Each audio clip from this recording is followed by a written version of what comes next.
Convido você a abrir na primeira carta de Pedro, capítulo 2.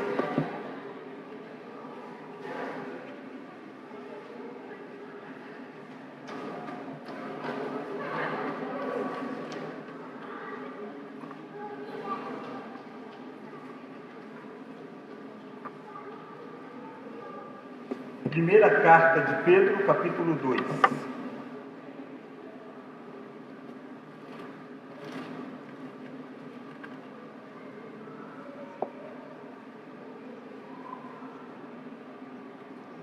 Primeira carta de Pedro, capítulo 2, do verso 11 até o verso de número 17. Acompanhe a leitura, deixe a sua Bíblia aberta. Nós faremos menção a este texto diversas vezes ao longo da nossa exposição. A palavra de Deus, que é viva, diz assim: Primeira carta de Pedro, capítulo 2, verso 11 até o verso 17.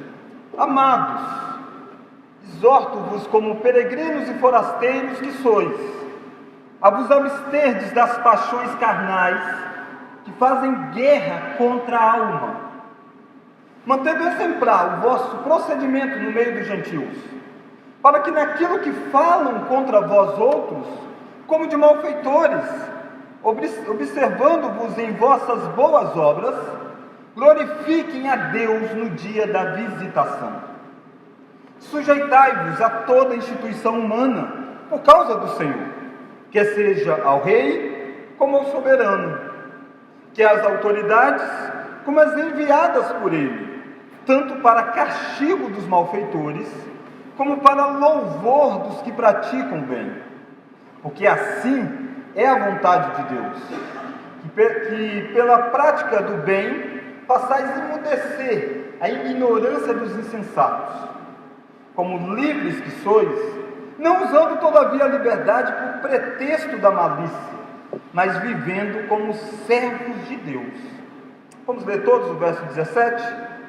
Tratai todos com honra, amai os irmãos, temei a Deus, honrai o Rei. Deus, fale conosco nesta noite, alimente a nossa alma, ó Pai, através da exposição da Tua Palavra. Ilumine, ó Deus, o nosso entendimento para que nós possamos compreender aquilo que o Senhor mesmo revelou na Sagrada Escritura. E que, compreendendo estas verdades, isto possa impactar a nossa vida. Faça isso, ó Deus, para o bem do Teu povo e para a glória do Teu nome. É no nome de Jesus Cristo que nós oramos. Amém.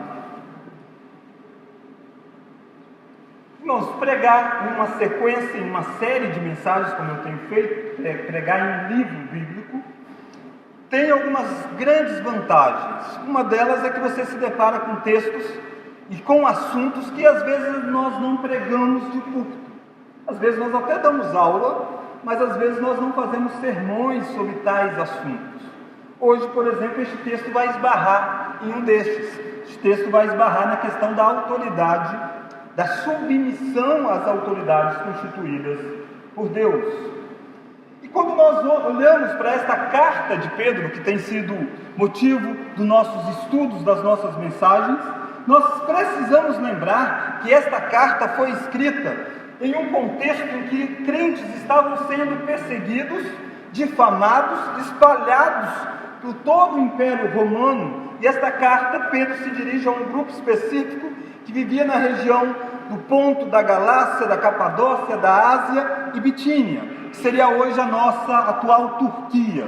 E estes crentes que estavam vivendo naqueles locais, eles precisavam conciliar a cidadania celestial que eles tinham e a cidadania em que eles estavam, a cidadania romana, conviver com um império que era contrário à fé cristã, conviver com descrentes em volta deles, e como manter-se apegado a este fato categórico de que nós somos cidadãos do reino de Deus, mas ao mesmo tempo ser influente em uma sociedade que é contra Deus. Este é o dilema dos leitores desta carta que Pedro escreveu. E não é um dilema distante de nós. Aliás, este dilema está sempre presente na história da igreja. Todo verdadeiro cristão, ele sofre com este fato. Ele sofre com essa ideia de ter uma cidadania celestial, mas ainda está em um mundo contaminado pelo pecado, afetado pela queda, e às vezes tendo que viver debaixo de governos maus, cruéis, e ter que conviver com descrentes. Como então relacionar isto? Quando você olha então para esta carta, nós aprendemos que o comportamento dos forasteiros neste mundo. Este é o tema da nossa mensagem. O comportamento dos forasteiros neste mundo. Nós estamos vivendo e nós precisamos viver de uma forma adequada e correta com a nossa cidadania. E Pedro vai fazer isso neste texto, mostrando dois aspectos deste comportamento dos forasteiros. E eu gostaria então que você acompanhasse comigo as lições desta noite. A primeira delas é que forasteiros sabem da sua identidade, lutam contra as suas paixões e testemunham diante das pessoas.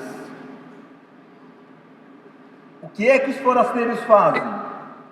Eles sabem da sua identidade, eles lutam contra as paixões terrenas e eles testemunham diante das pessoas.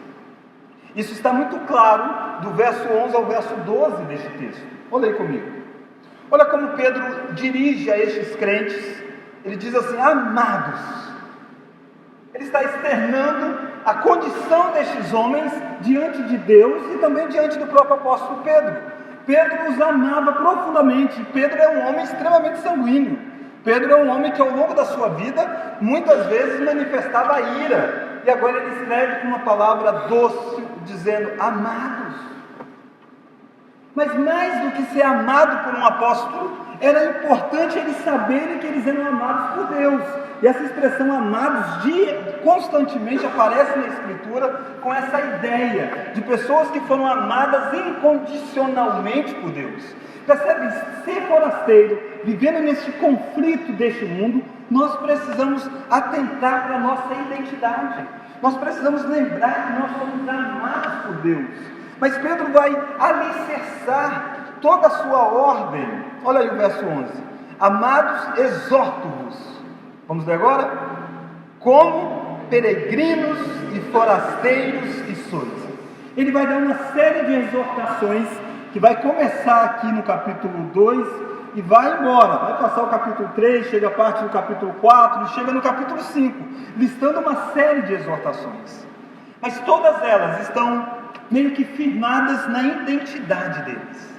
Por que é que eles precisavam estar atentos à ordem de Pedro? Porque eles eram forasteiros e peregrinos. Porque eles tinham uma identidade. Há coisas que nós precisamos fazer porque nós somos quem somos. Esses irmãos que leram esta carta iriam precisar de fazer coisas difíceis, coisas que muitas vezes não é agradável. Mas por que eles teriam que fazer isso? Ele está dizendo porque vocês têm uma identidade clara diante de vocês. Vocês são peregrinos e forasteiros. Sabe que este é um risco que todos nós corremos. E você que me ouve não é diferente. Nós corremos este risco. De à medida que o tempo vai passando, à medida que nós vamos inserindo na sociedade, nós esquecemos da nossa identidade. Nós nos esquecemos da nossa pátria, do nosso destino. Esquecemos quem de fato é o Senhor da nossa vida. Nós somos apenas peregrinos e forasteiros deste mundo. João Calvino, um estudioso do século XVI, ele tem uma frase muito interessante ao olhar para este texto. Ele diz assim: os filhos de Deus, onde quer que estejam, não passam de hóspedes neste mundo. Não importa o local, não importa o status, a esfera de atuação, ele continua sendo hóspede neste mundo.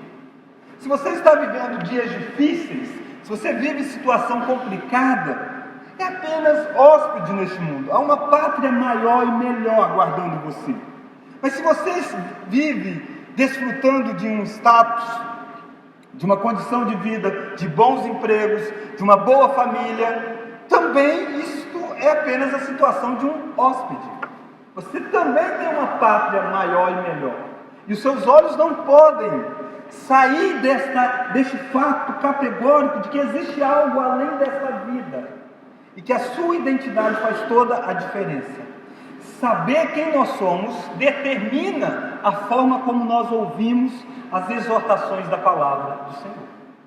Deus tem exortações sérias para mim e para você.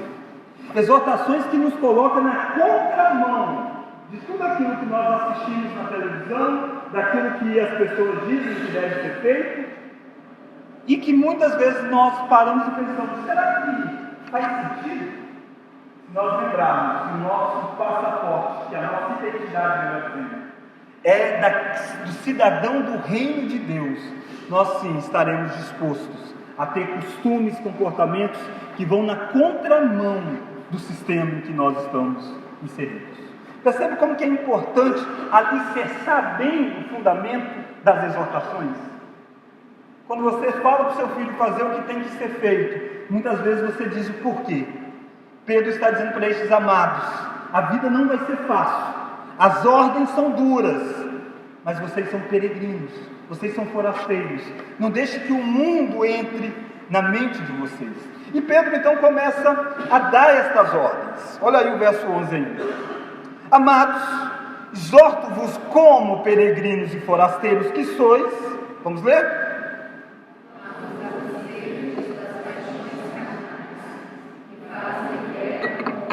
Olha que ordem. Dizer, tem uma guerra. Você precisa abster das paixões carnais, paixões que estão dentro de você mesmo, paixões não externas, mas paixões internas, paixões não apenas que Satanás apresenta, não apenas que o mundo apresenta, mas que o seu próprio coração deseja, expressa, e dentro de você encontra esta guerra. Percebe que forasteiros precisa entender a sua identidade, forasteiros e peregrinos, precisa lutar contra as paixões da própria carne. É isso que Pedro chama. Pedro diz que existe uma guerra, e guerra é algo tenebroso, guerra é algo assustador, guerra é algo que causa espanto, que causa medo. E existe uma guerra silenciosa que acontece todos os dias, uma guerra que só você sabe, só você sente, porque é a guerra da sua velha natureza lutando contra a sua nova natureza. É aquilo que Paulo vai chamar em Gálatas da luta da carne contra o espírito. Eu tenho esta guerra, você também tem, Paulo tinha, e alguns dias Paulo chega a dizer assim: eu não compreendo o meu jeito de agir, porque eu quero fazer o bem, mas eu encontro uma outra lei dentro de mim que quer fazer o mal. E ele luta o tempo todo com esta guerra. E esta guerra não vai terminar aqui. Esta guerra só terminará quando Jesus voltar. Durante todo o tempo da sua peregrinação, você precisará estar lutando contra as paixões do seu próprio coração, contra os desejos que passam na sua própria mente. Porque o dia em que você não estiver mais sentindo esta guerra, é sinal de que você já esqueceu da sua identidade. Você está apenas alimentando a sua carne. Enquanto existe essa guerra, é sinal de que você é um forasteiro, e que você sabe que você tem uma pátria, e que você precisa alimentar a sua natureza espiritual, e não a terrena. Às vezes o crente não sabe diferenciar tentação e pecado, e às vezes ficam angustiados por causa das tentações, e às vezes querem se livrar das tentações, mas não tem como, elas estarão constantemente diante de nós. A diferença é que nós precisamos nos abster disso, precisamos abrir mão de atender o desejo da nossa própria carne. As pessoas aí fora, que não são cidadãos do reino, nunca dirão isso para você. As correntes psicológicas nunca dirão isso para você. Dirão para você o seguinte: se é isso que o seu coração quer, se é isso que você deseja, se assume dessa forma, realize isso. Resolva isso. Se está difícil permanecer casado, separe. Se está difícil se submeter aos seus pais, desobedeça. Mas a palavra de Deus vai dizer para você: faça guerra. Você veio aqui nessa noite para saber que ser peregrino e ser forasteiro te coloca em condição de guerra com você mesmo. Luta constante. Olha mais, forasteiros sabem da sua identidade, lutam contra as suas paixões e testemunham diante das pessoas. Olha o verso 18, vamos ler? Mantendo exemplar o vosso procedimento no meio dos gentios. Só um minuto. Sabe onde que vai se dar essa guerra? Vai se dar dentro de você, mas vai se dar diante da sociedade. E quando você deixa a sua carne vencer essa batalha, o seu comportamento não se torna exemplo. E aí as pessoas passam a olhar você e difamar o reino que você serve, difamar o Senhor da sua vida, que é Deus. Pedro está dizendo assim: faça guerra, tenha comportamentos exemplares, porque forasteiros vivem no meio de descrentes. Olha aí de novo o verso 12. Mantendo exemplar o vosso procedimento, vamos ler agora, no meio dos gentios. Não é no meio da igreja, que no meio da igreja é mais fácil. Não é nas vistas do pastor, de presbíteros, de diáconos. Não, é no meio dos gentios. Deus não nos tirou da sociedade. Deus não tirou você daquele trabalho onde você tem um descrente lá que pega no seu pé, um descrente lá que usa palavras que não são dignas, que tenta levar você a cometer erros e mais erros. Ele não tirou você daquele trabalho, mas Ele colocou você lá no meio, para que o seu testemunho seja de cidadão, de peregrino, de forasteiro. Guerra se dá em nós diante dos ímpios.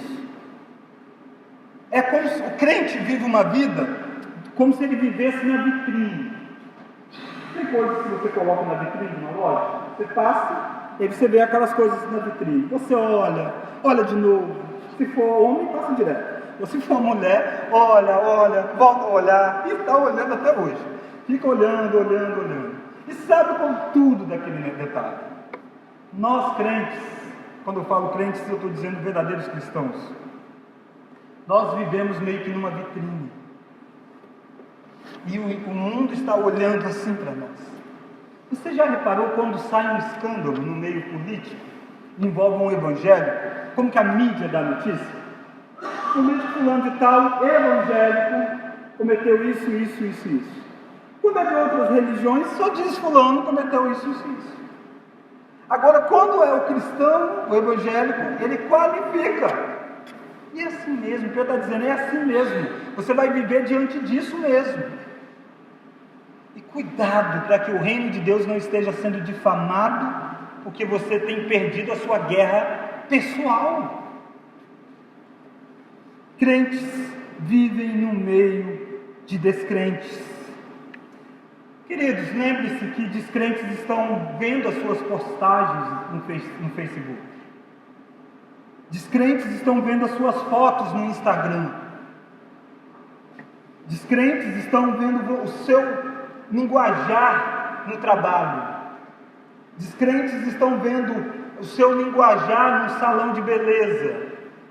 Descrentes estão vendo o seu linguajar num campo de futebol onde você pratica esportes. Descrentes estão vendo o seu comportamento na escola. Descrentes estão vendo você o tempo todo, inclusive quando você está dirigindo no trânsito. Já ouviu aquela frase que diz assim? E ainda diz que é crente. Quantas vezes nós ouvimos isso? Fulano e ainda diz que é crente. E ainda diz que é cidadão do reino. Pedro está dizendo, o comportamento de vocês precisam ser exemplar. Mas olha o detalhe aqui. A vida do forasteiro não apenas é vivida no mundo de descrente, mas é vivida diante de pessoas hostis à fé. Olha aí o versículo 12 ainda. Mantendo exemplar o vosso procedimento no meio dos gentios, vamos ler agora, para que naquilo que falam contra vós outros, como de malfeitores. Olha o detalhe, Pedro está dizendo assim, eles falam mal mesmo de vocês. O mundo fala mesmo mal dos cristãos. Neste primeiro século, eles estavam sendo chamados de malfeitores. Muitas coisas estão ligadas a este malfeitor.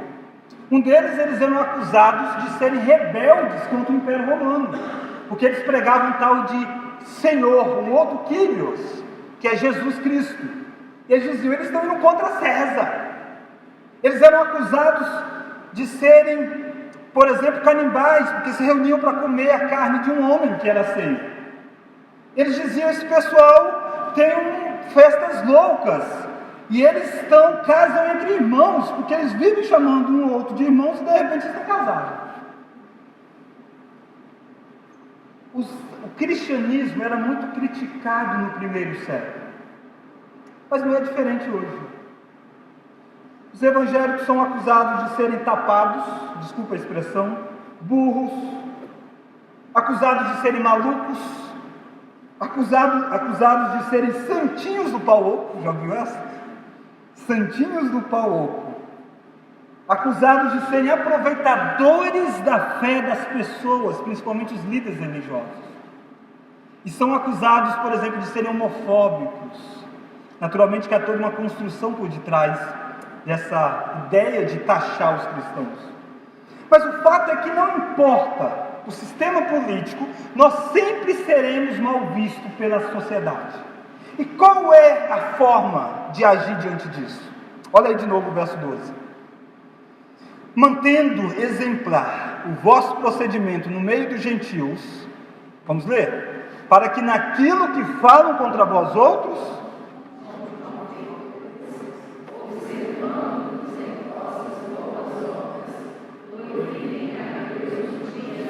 percebe? Ele diz assim, vocês devem viver de tal forma que quando o crente começa a conviver com vocês, sabe uma coisa? Crente não é assim, não. Não, crente não é gente tapado, não. Crente não é gente sem discernimento, não. Crente não é tudo santinho para o outro, não. Tem gente séria. Crente não é pecadores da fé dos outros, não. Tem crentes sérios. Isso precisa se dar no nosso convívio com essas pessoas.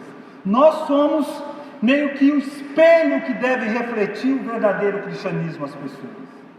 Mas o triste é que muitas vezes os crentes dão razão para serem acusados de tudo isso, ou até mais.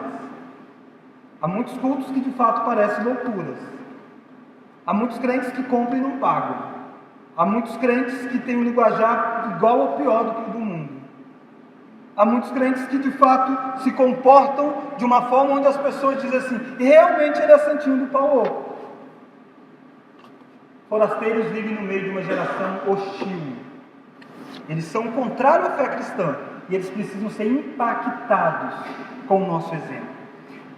Jesus vai dizer isso em Mateus capítulo 5, verso 16, ele diz assim, assim brilhe também a vossa luz diante dos homens, para que vejam as vossas boas obras e glorifiquem o vosso Pai que está nos céus. A minha pergunta é, será que um vizinho que mora perto de você não precisa ver mudanças do seu comportamento para que ele seja impactado pelo Evangelho? Uma educação que você precisa ter, um jeito agradável de atender as pessoas? Ou será que você é aquele tipo de crente que mais dá trabalho em um condomínio?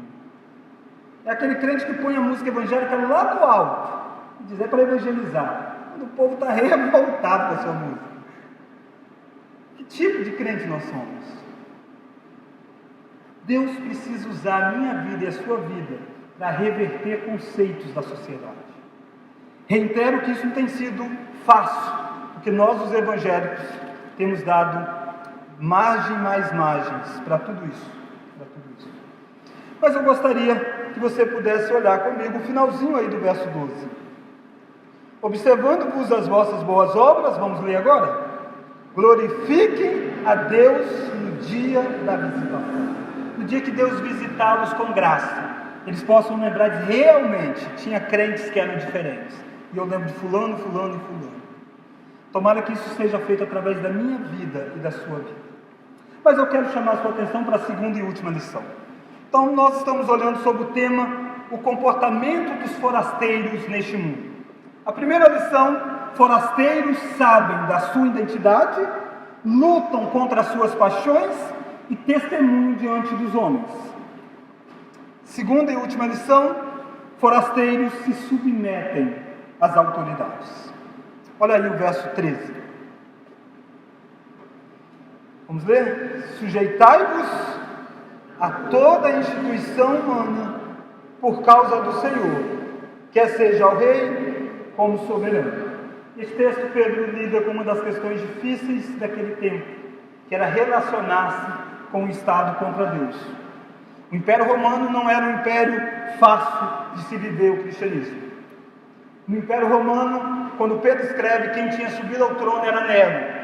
E Nero é conhecido como um dos piores imperadores. Na reta final, Nero vai colocar fogo em Roma, ou pelo menos vai ser acusado de ter colocado fogo em Roma. E a culpa, para não cair sobre ele, vai ser repassada aos cristãos. E os cristãos serão perseguidos duramente.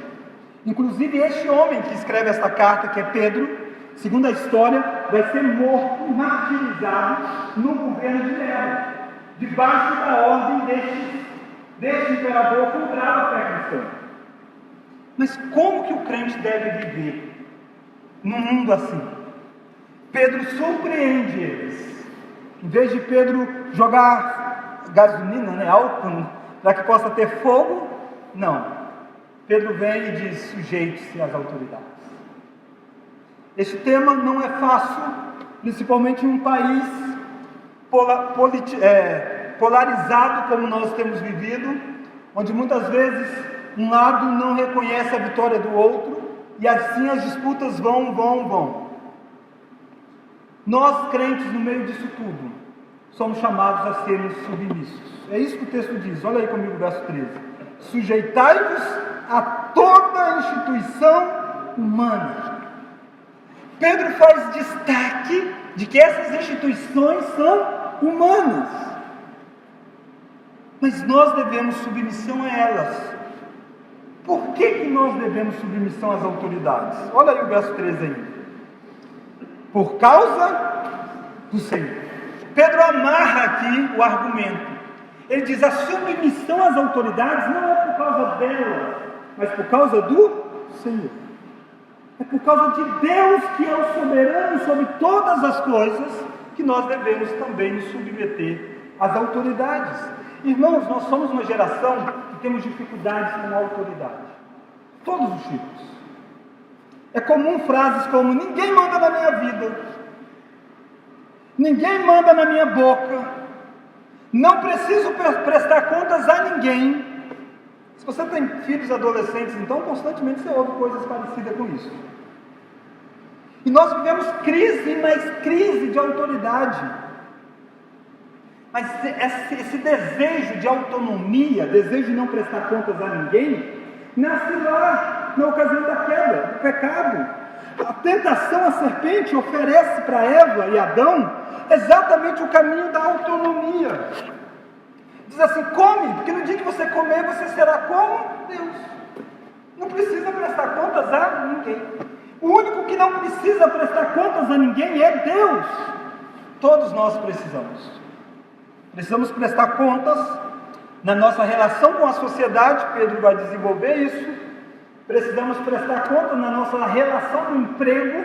Pedro vai falar disso a partir do verso 18. Precisamos prestar contas no nosso casamento. Pedro vai dizer isso no capítulo 3.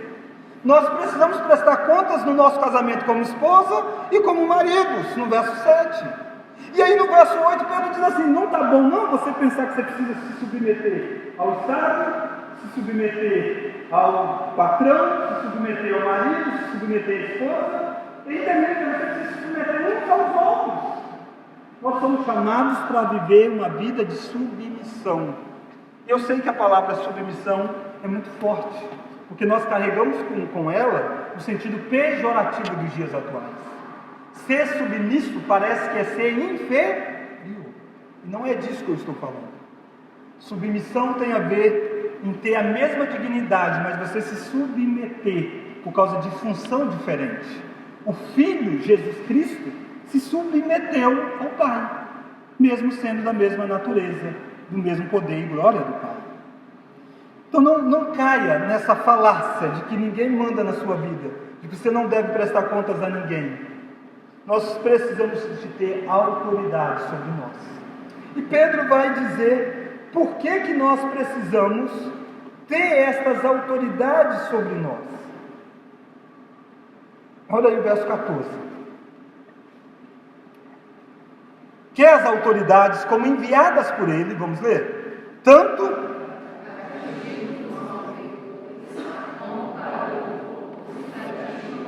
Pedro aqui coloca qual que é a função da autoridade. A função da autoridade é isso aqui: punir os que fazem o mal e recompensar os que fazem o bem. Percebe que não é função do Estado se intrometer em muitas áreas que ele tem se intrometido no nosso país.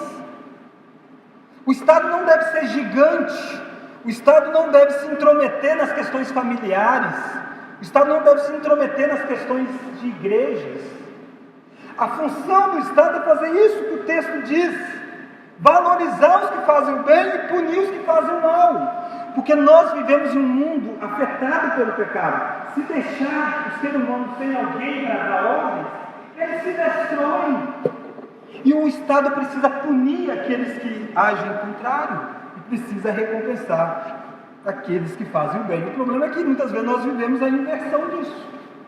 Nós vivemos quando o Estado recompensa o erro e pune os que fazem o bem.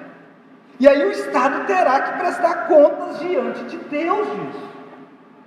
O Estado romano também estava errando nas suas funções. E eu quero dizer para você uma coisa: nenhum Estado, nenhum sistema político vai fazer perfeitamente aquilo que foi designado a ele. Ele vai ter acertos e erros, vai se aproximar mais ou menos da palavra. E o que isso faz todo sentido para nós? Porque eu e você não devemos depositar nossa confiança no Estado. Não devemos depositar nossa confiança em candidatos humanos. Nós devemos depositar nossa confiança em Deus.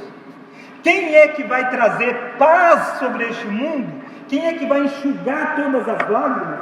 Quem vai resolver os seus problemas realmente? É Deus. Pare de acreditar no Estado. Que às vezes nós delegamos ao Estado uma função messiânica, que é a função de Deus fazer. É Ele que fará. E a minha pergunta é: nessas transições todas de governo, como tem sido o seu comportamento? Você está disposto a se submeter às autoridades? Você tem a consciência da função da autoridade? Por que você tem que ter essa consciência? Para você adverti-las quando elas erram na sua função. Você sabe em quem você deve confiar? Pedro vai caminhar nessa relação das autoridades. Olha o verso 15. A submissão às autoridades tem como propósito agradar a Deus. Olha o verso 15, vamos ler? Porque assim é a vontade de Deus, que pela prática do bem façais merecer os insensatos. Percebe que o tempo todo ele está lidando com descrentes? Você trabalha, vive no meio de descrentes, você é governado por descrentes. Ele diz: se você fizer o que a palavra diz, você vai fazer com que eles sejam emudecidos. A ideia de emudecer significa a ideia de colocar uma focinheira no animal. Tem quando o animal é bravo, você vai colocar uma focinheira? Essa é a ideia. A ideia é que ele está falando, de repente cala a boca dele com o comportamento. Será que a igreja tem militado desta forma? Ou a igreja tem se tornado apenas mais um braço político e tem tornado o evangelho um jargão político no meio dos políticos? Quando na verdade ela deveria calar os estados, os incrédulos, os descrentes através do seu comportamento. Foi isso que o cristianismo fez no início da sua história. Através de perseguições e mais perseguições, os cristãos continuaram cuidando de doentes, abrindo espaços para atender pessoas que estavam abandonadas, cuidando de pessoas que estavam enfermas, cuidando de viúvas que tinham perdido seus maridos, cuidando de crianças que tinham perdido seus pais. E aos poucos o cristianismo foi conquistando seu espaço na sociedade. E nós precisamos hoje retomarmos a nossa função de igreja, advertir quando o Estado erra nas suas funções, mas nos submetermos a ele, para que Deus possa, através da vida dos cristãos, fazer calar aqueles que descreem em nós. Pedro vai caminhar nessa carta. Olha o versículo 16. Pedro vai dizer que a submissão está relacionada com a nossa situação de livres. Que quando você pensa em ser submisso, a primeira coisa que vem na mente é: mas eu queria tanto ser livre. Olha aí o verso 16, vamos ler? Como livres que sois, não usando todavia a liberdade, o pretexto da malícia, mas vivendo como servo de Deus. Deus nos chamou para sermos livres, e sendo livres, nós nos tornamos submissos às autoridades, todas que Deus constitui sobre a nossa vida. Aqui Pedro está falando da autoridade civil, mas mais para baixo Pedro vai falar das demais autoridades, inclusive as autoridades espirituais. Hoje nós teremos a ordenação de um diácono. Ele se torna oficial sobre as nossas vidas. Não que ele se torne infalível, não é isso. A submissão à autoridade tem limite. Porque olha aí o texto de 1 de Pedro. Verso 13. Desculpa, verso 17. Vamos ler? Tratai todos com honra. Amai os irmãos.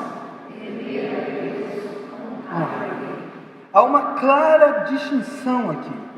Amai os irmãos, temei a Deus e honrai o rei. Quando nós invertemos isso, amamos o rei em vez de amarmos os irmãos, tememos o rei em vez de temermos a Deus, nós perdemos o foco de toda a submissão. Por que nós devemos amar os irmãos? Porque eles que são a imagem e semelhança de Deus.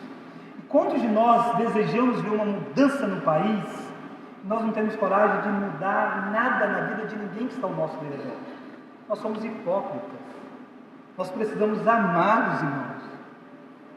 Nós precisamos temer a Deus.